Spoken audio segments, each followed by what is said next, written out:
Gente, bom dia para todos vocês. Eu sei que a gente está passando por uma situação extremamente complicada. A gente está no meio de uma pandemia de coronavírus e a gente precisa se proteger e proteger nossa família. Nesse meio tempo, a gente também não pode parar. E vocês sabem que a gente vai ter que tentar, das formas como dão, tentar dar seguimento ao nosso conteúdo. O vídeo de hoje é uma revisão de alguns conteúdos que a gente já viu em sala de aula e de algumas coisas que a gente já escreveu no caderno, e a gente vai continuar o conteúdo a partir disso. O governo está mandando para vocês apostilas e a gente vai tratar a partir dessas visões e dos conteúdos que estão na apostila. A gente vai falar um pouquinho de cada tema que está na apostila, mas a gente também não pode esquecer o que a gente já estava vendo em sala. Hoje, a revisão é sobre sistemas econômicos.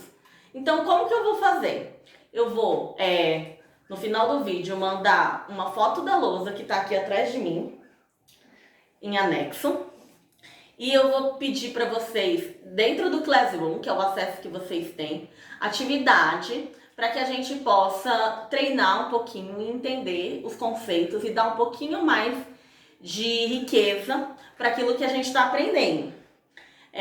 O vídeo também vai ficar com o link e vai estar disponível provavelmente no YouTube e no Classroom.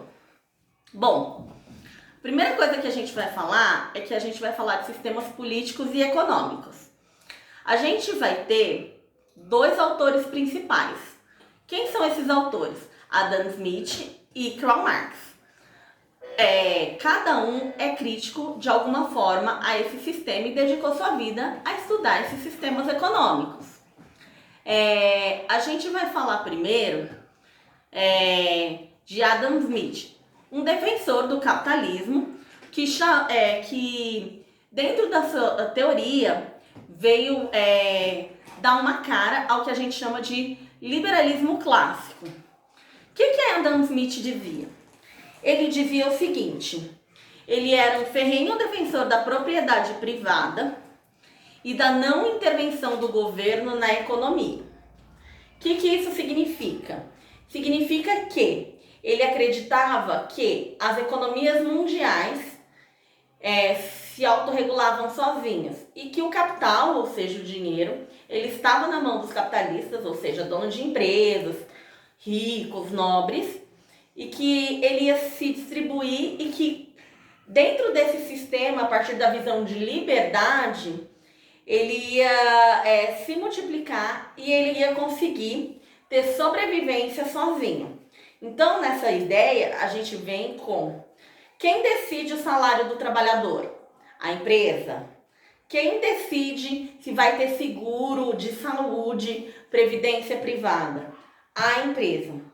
Antes, por exemplo, da crise de 29, que é um conteúdo que a gente vai aprender nas próximas aulas, a gente vai ter um liberalismo que ele não vai te dar ou dar ao trabalhador a menor segurança.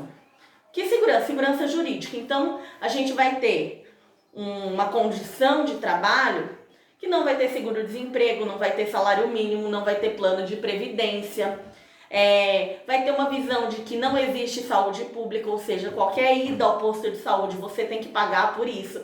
Não vai existir educação pública, tudo isso vai ser regulamentado pelas empresas. E a gente, que teoricamente está dentro do sistema, se subordina e vende a nossa força de trabalho,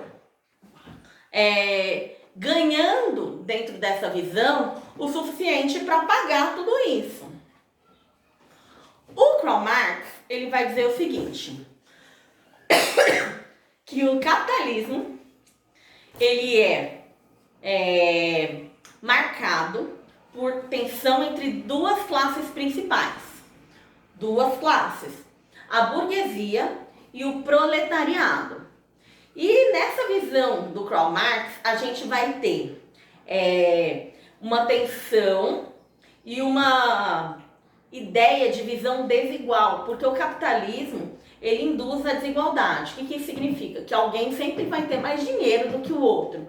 Que enquanto o burguês, o dono de empresa, produz, o trabalhador ele vende sua força de trabalho para que ele possa sobreviver e ganhar algum dinheiro com isso. Visto isso, a gente ia chegar, dentro da visão capitalista, ao que a gente chama de colapso. Esse colapso, na visão do Marx, ia ser gerado por uma série de tensões, e aí, nessa visão, a burguesia ia, a partir daí, se revoltar contra... a burguesia não, desculpa, gente. O proletariado ia se revoltar contra a burguesia e ia buscar tentar tomar o poder para implantar o que a gente chama de sistema socialista. Qual que é a diferença? Primeiro que a gente tem uma visão. O que é burguesia e o que é proletariado? O burguês é o detentor de bens, de capital, de riquezas. E o proletariado, ele é o trabalhador. Qualquer trabalhador, do que ganha 50 mil ao que ganha 800 reais. Esse trabalhador, se você não tem bens, se você não tem riquezas para gerar mais riquezas, você é proletário.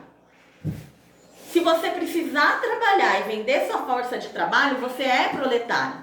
A partir do momento que você tem uma quantidade de riqueza e possui uma certa estabilidade no qual você não vai depender mais da sua força de trabalho, você se transforma num burguês. Então a principal diferença entre burguesia e proletariado está na ideia de que a burguesia é quem detém a riqueza, o poder e a força e o dinheiro para a produção, e o proletário ele vende sua força de trabalho.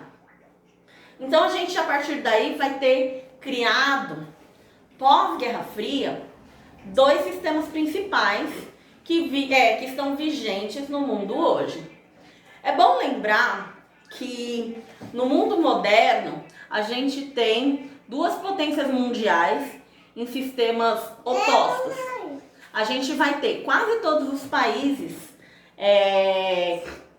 ocidentais capitalistas, ou seja, Estados Unidos, Brasil, Peru, Chile, países africanos. Apesar de tudo, eles mantêm-se no capitalismo, desde o mais rico até alguns dos mais miseráveis.